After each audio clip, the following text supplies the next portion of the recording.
jusqu'à la fin de l'année 2014, nous pouvions pénétrer à l'intérieur de la maison d'arrêt par une porte d'entrée qui était la porte d'entrée principale. Depuis le début de l'année 2015, a été créée une autre entrée, en plus de celle qui existait déjà.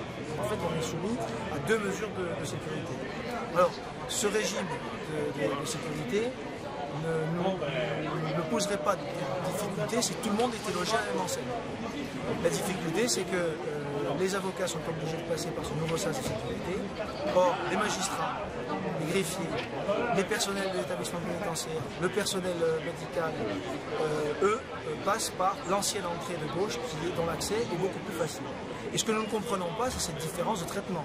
Parce que comme les magistrats, comme les greffiers, comme les personnels de l'établissement pénitentiaire, nous rentrons dans l'établissement pénitentiaire pour travailler. Et on considère que ces mesures sont des mesures d'obstruction, de blocage, qui nous empêchent de faire sereinement notre métier.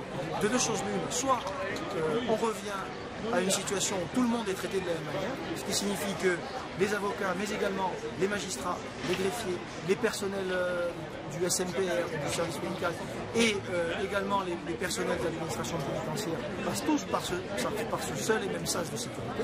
Et à ce moment-là, il n'y a plus de traitement inégal, soit alors différencié, soit alors on considère que cette entrée est réservée à ceux qui méritent un contrôle, entre guillemets, accru, à savoir les familles, pour des raisons qu'on peut tous comprendre et imaginer, et que ceux qui sont considérés comme soit représentants de l'autorité judiciaire, soit appartenant au service de l'ordre, soit appartenant comme auxiliaire de justice, ou en tout cas appartenant au monde judiciaire, peuvent passer à gauche. À ce moment-là, on passera par l'entrée qui est la plus accessible.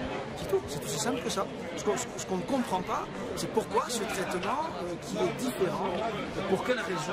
On a le sentiment que ces mesures ont été mises en place pour faire obstacle à notre exercice de profession, et on considère que ce sont des mesures vexatoires, tout simplement. Et on considère qu'il y a là, qu'on jette sur la profession d'avocat en réalité une suspicion générale, parce qu'on nous traite comme si finalement nous étions, je ne sais pas moi, les complices de nos clients, comme nous étions susceptibles de faire rentrer des choses à la maison d'arrêt de manière illégale. Et cette idée qu'il puisse y avoir une suspicion générale sur la profession d'avocat, elle est insupportable, elle est inadmissible. Je n'ai vu ça qu'à Nice. Je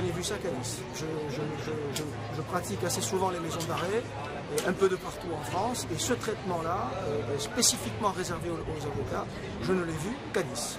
Que vaut la parole d'un avocat sans qu'il puisse s'entretenir avec son client, que celui-ci soit libre ou en détention? Absolument rien.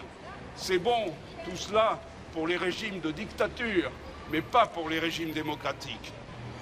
Désiré, les avocats du barreau de Nice vous saluent bien.